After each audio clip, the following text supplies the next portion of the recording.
इंदौर के एक नवविवाहित दूल्हा दुल्हन शादी के तुरंत बाद हनीमून मनाने के लिए अपने घर से करीब 2185 किलोमीटर दूर एक पर्यटन स्थल पर निकल जाते हैं। यात्रा की शुरुआत में वे अपने परिवार से लगातार संपर्क में रहते हैं, पल पल की जानकारी दे रहे थे। लेकिन अचानक एक दिन उनका मोबाइल बंद आता है और सभी तरह का संपर्क पूरी तरह टूट जाता है। घर वाले पहले तो यह मानते हैं कि शायद नेटवर्क की समस्या होगी, लेकिन जब 24 घंटे से अधिक बीत जाते हैं और कोई खबर नहीं मिलती तो चिंता धीरे धीरे डर में बदलने लगती है। किसी अनहोनी की आशंका हर पल बढ़ने लगती है। अब परिवार को लगता है कि समय बर्बाद करना ठीक नहीं। दुल्हन का भाई और दूल्हे का भाई दोनों बिना देरी किए उस जगह के लिए रवाना हो जाते हैं, जो कि 2185 किलोमीटर दूर थी। वहां पहुंचकर एक भाई अपनी बहन को खोजता है तो दूसरा अपने बड़े भाई को, लेकिन न तो किसी राहगीर से मदद मिलती है और न ही पुलिस उनकी शिकायत को गंभीरता से लेती है। अब सवाल यही था, आखिर करें तो क्या करें? इसी बीच दोनों भाइयों के मन में एक विचार आता है, क्यों ना सोशल मीडिया की ताकत का सहारा लिया जाए। वे कुछ यूट्यूब क्रिएटर्स और सोशल मीडिया इन्फ्लुएंसर्स से संपर्क करते हैं और एक पोस्ट तैयार कराते हैं। उसमें लिखा होता है, इस तस्वीर में जो दूल्हा और दुल्हन हैं, ये दोनों अचानक से लापता हो गए हैं। अगर किसी को भी इनके बारे में कोई जानकारी मिलती है तो 5 लाख रुपये का इनाम दिया जाएगा। कृपया हमारी मदद कीजिए। बस फिर क्या था, यह तस्वीर कुछ ही घंटों में सोशल मीडिया पर बेतहाशा वायरल हो जाती है। शायद ही देश का कोई कोना बचा हो जहां यह फोटो न पहुंची हो। हर किसी के मोबाइल में यही फोटो तैर रही थी। चाय की दुकान से लेकर कैब ड्राइवर तक हर किसी की नजर इस पर थी। यहां तक कि वह तस्वीर उस राज्य के मुख्यमंत्री तक पहुंचती है जहां यह जोड़ा घूमने गया था, और जिस राज्य से वे थे वहां के मुख्यमंत्री और भारत के गृह मंत्री तक यह तस्वीर और मामला पहुंच जाता है। सरकार हरकत में आती है। जो पुलिस पहले लापरवाही बरत रही थी वह भी अब सक्रिय हो जाती है। बड़े स्तर पर तलाश शुरू होती है और इस रहस्यमयी कहानी का एक नया अध्याय खुलता है। एक ऐसा अध्याय जिसकी किसी ने कल्पना तक नहीं की थी। जब यह घटना घटती है तो उसके बाद पूरे परिवार का रो रो कर बुरा हाल हो जाता है। दरअसल दूल्हा मृत अवस्था में मिलता है और दुल्हन की तलाश जारी रहती है। परिवार वाले हैरान और परेशान थे। आखिर ऐसा हुआ क्या था? आज की इस सच्ची घटना के माध्यम से हम यही जानने और समझने की कोशिश करेंगे, राजा रघुवंशी की हत्या किसने की? सोनम ने अपने प्रेमी के साथ मिलकर इस खौफनाक साजिश को कैसे अंजाम दिया? क्या थी उनकी प्लानिंग और कैसे राजा को मौत के घाट उतारा गया? सोनम 17 दिन तक कहां गायब रही और आखिरकार पुलिस ने उसे कैसे ढूंढ निकाला? आइए जानते हैं पूरी कहानी डिटेल्स में। लेकिन उससे पहले वीडियो को लाइक करके चैनल को सब्सक्राइब जरूर करें। यह घटना है मध्य प्रदेश के इंदौर शहर की। इंदौर के ही कैंट रोड पर स्थित साकार नगर नाम की कॉलोनी में रहने वाला एक लड़का था जिसका नाम था राजा रघुवंशी। राजा ट्रांसपोर्ट का काम करता था और उसकी उम्र लगभग 30 साल के आसपास थी। 2 महीने पहले उसकी मुलाकात सोनम नाम की एक लड़की से होती है जो एक प्लाईवुड कंपनी में HR की नौकरी करती थी। धीरे धीरे दोनों की बातचीत बढ़ती है और फिर परिवार वाले आपस में मिलते हैं। कुछ समय बाद परिवारों की सहमति से दोनों की शादी तय हो जाती है। परिवार के दोनों पक्ष बहुत खुश थे, बेहद ज्यादा खुश। शादी के बाद दुल्हन अपने पति से कहती है, क्यों ना हम हनीमून के लिए बाहर घूमने का प्रोग्राम बनाएं। दोनों आराम से बैठकर यह तय करते हैं कि उन्हें कहां कहां घूमने जाना चाहिए। दूल्हा कहता है, मैंने भारत की कई जगहें घूमी हैं, जैसे ये स्थान, तुम बताओ कि तुम्हारी क्या पसंद है, कहां जाना चाहती हो। जब जब दुल्हन कोई जगह का नाम लेती है, दूल्हा मुस्कुराकर कहता, मैं तो वहां पहले ही जा चुका हूं। इस तरह चर्चा करते करते यह बात निकलती है कि क्यों न मां कामाख्या देवी के दर्शन भी कर लिए जाएं और साथ ही घूमना फिरना भी हो जाए। तब तय होता है कि गुवाहाटी के पास एक खूबसूरत जगह है, शिलोंग, जो मेघालय राज्य की राजधानी है। वहां बहुत सुंदर झरने हैं, पहाड़ियां हैं और देखने लायक कई स्थान हैं। दोनों इस निर्णय पर सहमत हो जाते हैं कि उन्हें वहीं जाना चाहिए। इसके बाद दुल्हन खुद ही फ्लाइट की टिकट बुक कर देती है और यात्रा की तारीख तय कर देती है, कब जाना है और कब लौट कर आना है। फिर यह प्लानिंग होती है कि क्या क्या पैक करना है, क्या क्या जरूरी सामान ले जाना है। पूरी तैयारी के बाद वे घर से रवाना हो जाते हैं। 20 मई 2025 को उनकी फ्लाइट इंदौर से उड़ान भरती है और सबसे पहले बेंगलोर पहुंचती है। बेंगलोर से वे गुवाहाटी की फ्लाइट लेते हैं। गुवाहाटी पहुंचकर सबसे पहले वे मां कामाख्या देवी के दर्शन करते हैं। दर्शन के बाद वे शिलोंग की ओर यात्रा पर निकल पड़ते हैं। जो भी हो रहा था, जहां भी वे जा रहे थे, वहां की पल पल की जानकारी वे परिवार वालों को दे रहे थे। अब यहां पहुंच गए हैं, अब ये देख रहे हैं। इस तरह से अपने खुशियों के पल आपस में शेयर कर रहे थे। सब कुछ बहुत अच्छा चल रहा था। इसी तरह करते करते 23 मई 2025 दोपहर 1:45 के आसपास दुल्हन की सास उमा, जो कि बेटे बहू दोनों की बहुत फिक्रमंद रहती थीं, बहू को फोन करती हैं। जब बहू फोन उठाती है तो उसकी सांसें फूल रही थीं। ऐसा लग रहा था जैसे वह किसी ऊंचाई की पहाड़ी चढ़ रही हो। बात करते समय उसकी सांसें तेज चल रही थीं, जिससे बातचीत में थोड़ी दिक्कत हो रही थी। उमा जी ने पूछा, बेटा ये कैसी हालत है, कहाँ हो तुम? बहू ने जवाब दिया, माँ हम पहाड़ी चढ़ रहे हैं। उमा जी ने थोड़ा चिंता जताते हुए कहा, बेटा इतनी ऊंचाई पर चढ़ने की क्या जरूरत है, नीचे से ही देख लेती, थकावट भी नहीं होती और वैसे भी तुम्हारा सफर आरामदायक रहता। सास बहू के बीच बहुत प्यार था, दोनों बहुत अच्छे से बात कर रहे थे। तभी बहू कहती है, माँ जी मैं आपको बाद में कॉल करती हूँ, यहाँ थोड़ा नेटवर्क का इश्यू है इसलिए शायद आवाज भी साफ नहीं आ रही। फिर फोन कट जाता है। अब उमा जी इंतजार करने लगती हैं कि बहू या बेटा दोबारा फोन करेंगे, लेकिन इंतजार करते करते समय बीतता जाता है। बार बार फोन लगाने पर भी कॉल नहीं लगती। 23 तारीख गुजर जाती है। 24 तारीख को भी कई बार कोशिश की जाती है, लेकिन न तो कॉल लगती है न ही कोई मैसेज आता है। तब उमा जी अपने दोनों बेटों, बड़े बेटे सचिन और छोटे बेटे बिपिन से कहती हैं, बेटा मैं कई बार कोशिश कर चुकी हूं, बार बार फोन ट्राई किया, लेकिन न बेटे से बात हो पा रही है न बहू से। बेटा का नाम राजा रघुवंशी होता है और बहू का नाम होता है सोनम रघुवंशी। दोनों में से किसी से भी बातचीत नहीं हो पाती है। तभी यह बात लड़की के मायके वालों तक पहुंच जाती है। लड़की का भाई, जिसका नाम गोविंद होता है, और लड़के का मझला भाई विपिन, दोनों आपस में सलाह मशवरा करते हैं और कहते हैं कि हमें वहां मौके पर जाना चाहिए। घटना स्थल पर यानी शिलोंग, जहां वो घूमने के लिए गए थे, इंदौर से लगभग 2185 किलोमीटर दूर था।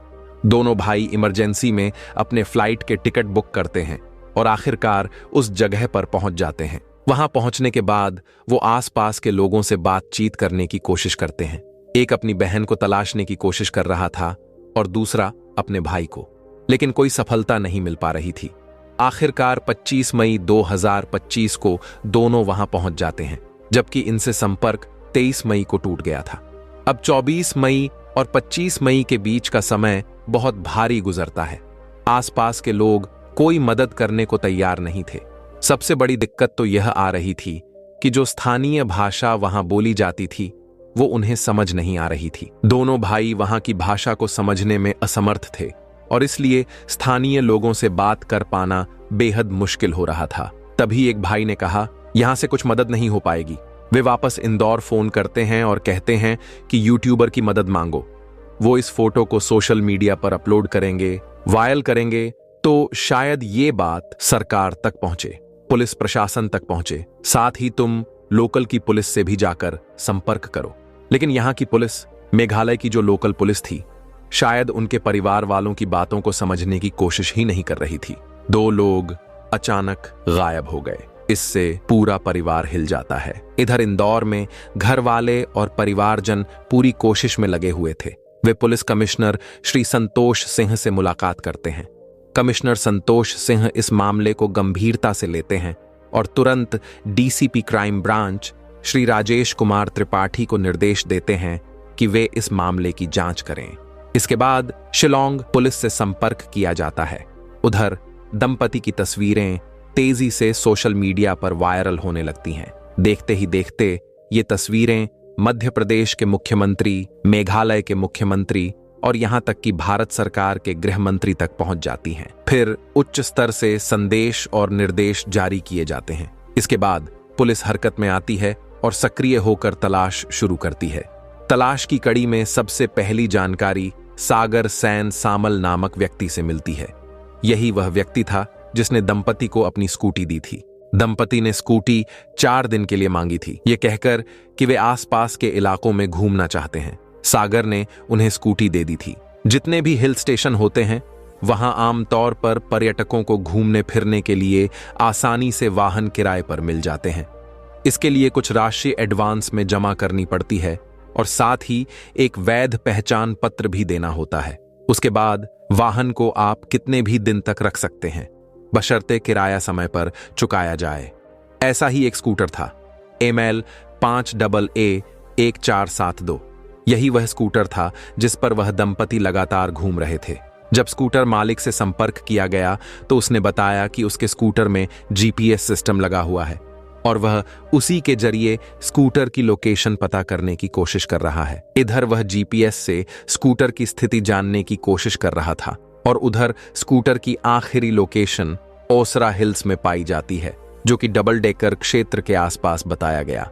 इसी बीच उसी इलाके के एक व्यक्ति, जो गांव का मुखिया बताया जाता है, ने पुलिस को फोन कर सूचना दी कि एक स्कूटर वहां संदिग्ध हालत में खड़ा हुआ है।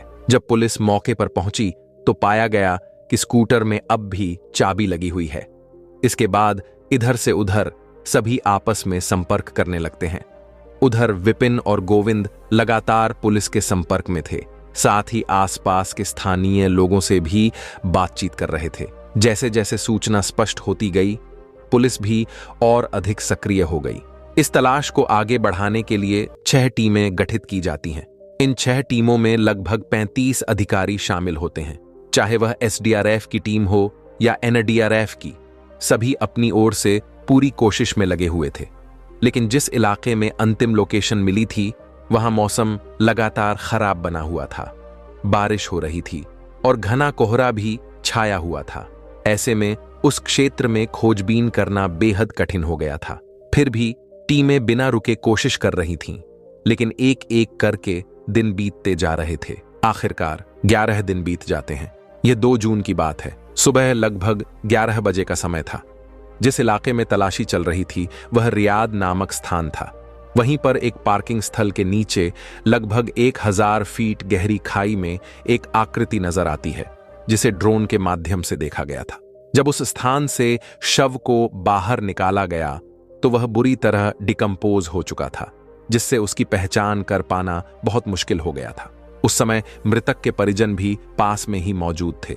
जब उन्हें शव दिखाया गया तो चेहरा देखकर पहचान पाना संभव नहीं हो सका। लेकिन मृत शरीर के सीधे हाथ पर राजा लिखा हुआ था और राजा रघुवंशी ही उस समय लापता था। साथ ही उसकी कलाई पर एक डिजिटल घड़ी बंधी हुई थी। जैसे ही घर वालों ने वह घड़ी देखी, वे पहचान गए कि यह उनके सबसे छोटे बेटे की ही घड़ी है। आखिरकार जब शव बरामद होता है तो औपचारिक जांच पड़ताल शुरू होती है। शव को पोस्टमार्टम के लिए भेजा जाता है। यह पोस्टमार्टम शिलोंग स्थित उत्तर पूर्व भारत के प्रतिष्ठित चिकित्सा संस्थान इंदिरा गांधी क्षेत्रीय स्वास्थ्य एवं आयुर्विज्ञान संस्थान में किया जाना तय होता है। पोस्टमार्टम की सारी तैयारियां पूरी हो जाती हैं, लेकिन इस दौरान जो सबसे बड़ी चिंता बनी रहती है वह है दुल्हन का अब तक लापता होना। उसका कोई सुराग नहीं मिलता। इधर दूल्हे के भाई और परिवार के अन्य सदस्य मीडिया से बातचीत करते हैं। वे मीडिया में बयान देते हैं कि जिस स्थान पर स्कूटी मिली थी वहां से शव की बरामदगी लगभग 25 से 30 किलोमीटर दूर हुई है और यह दूरी अपने आप में कई सवाल खड़े करती है। इसके अलावा जहां शव मिला था वह जगह एक पक्का कंक्रीट पार्किंग स्थल था। वहां पर एक ऊंची बैरिकेडिंग बाउंड्री थी जिसे सामान्यतः लांघ पाना आसान नहीं है। परिवार का सवाल था, अगर वह खुद से वहां पहुंचे तो इतनी ऊंची दीवार को लांघ कर 1000 फीट गहरी खाई में गिरना कैसे संभव है। इससे तो यही संकेत मिलता है कि उनके साथ कुछ न कुछ अनहोनी जरूर हुई है। परिवार यह भी बताता है कि मृतक के पास सोने की अंगूठियां, चेन और कुछ नकद राशि थी, लेकिन घटनास्थल से मोबाइल, पर्स और अन्य जरूरी सामान, यहां तक कि उनके 4 में से कोई एक भी मोबाइल बरामद नहीं हुआ।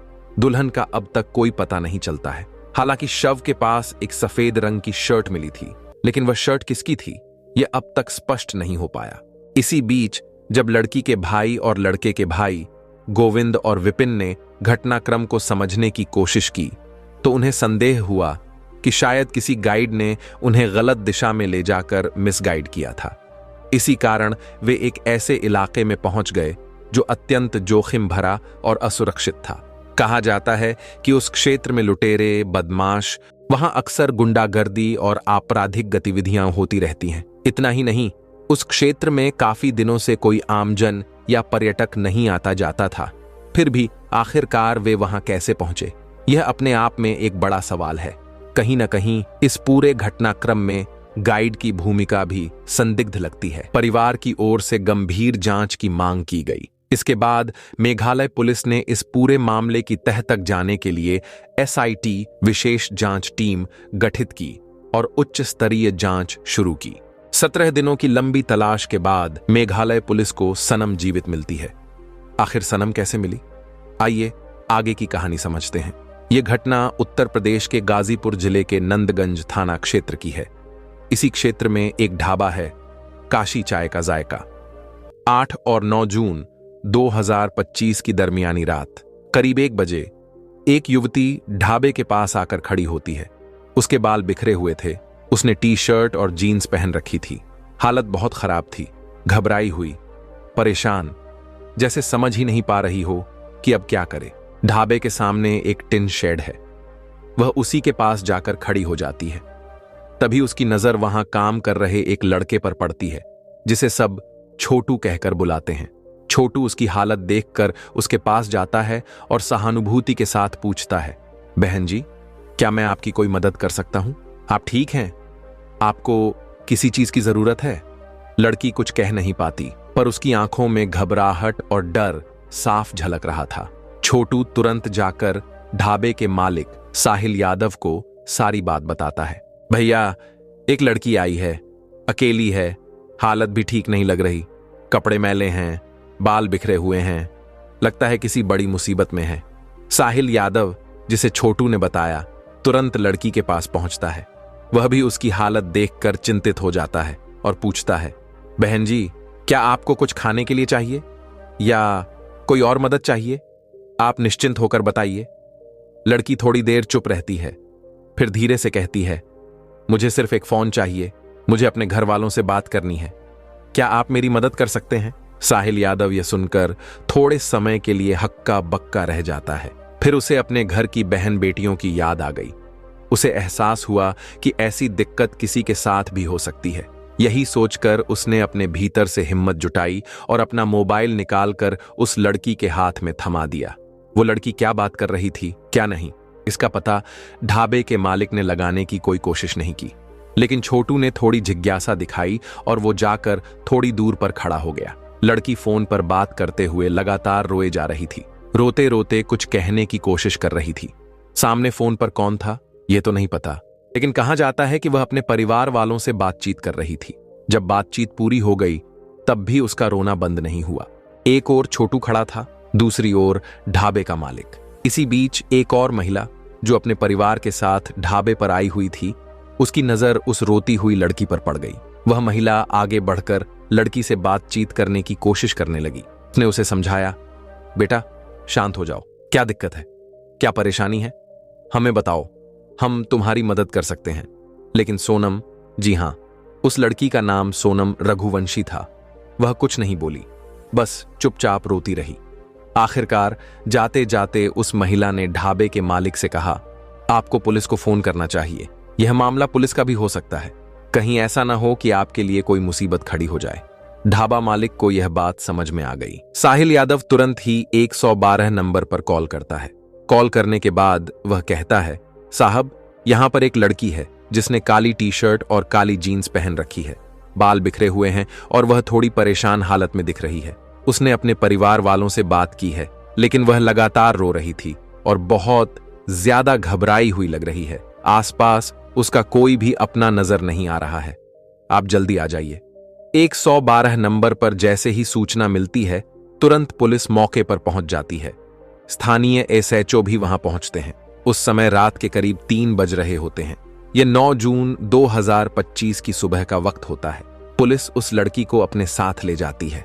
उसे महिला पुलिस चौकी ले जाया जाता है, जो जिला अस्पताल परिसर महर्षि Vishwamitra autonomous state medical college के भीतर स्थित सखी वन स्टॉप सेंटर में होती है। वहां लड़की को सुरक्षित रखा जाता है। जब पुलिस उससे उसका नाम पूछती है तो वह जवाब देती है, मेरा नाम सोनम रघुवंशी है। सोनम रघुवंशी, यह नाम पिछले लगभग 17 से 18 दिनों से पुलिस के लिए जाना पहचाना सा लग रहा था। फिर उससे पूछा गया, तुम कहां रहती हो? लड़की ने बताया, मैं मध्य प्रदेश के इंदौर की रहने वाली हूं। बस इतना सुनना था कि पुलिस के पैरों तले जमीन खिसक गई। सोच में पड़ गई कि मामला तो मेघालय के शिलोंग का है। वहां की पहाड़ियों में हाल ही में उसके पति की लाश मिली थी और यह लड़की यहां उत्तर प्रदेश में इस ढाबे पर कैसे पहुंच गई? पुलिस समझ नहीं पा रही थी कि आखिर यह सब हो क्या रहा है। तुरंत ही उच्च अधिकारियों को लखनऊ सूचना भेजी जाती है। वहां से आदेश आते हैं। मामला अमिताभ यश तक पहुंचाया जाता है।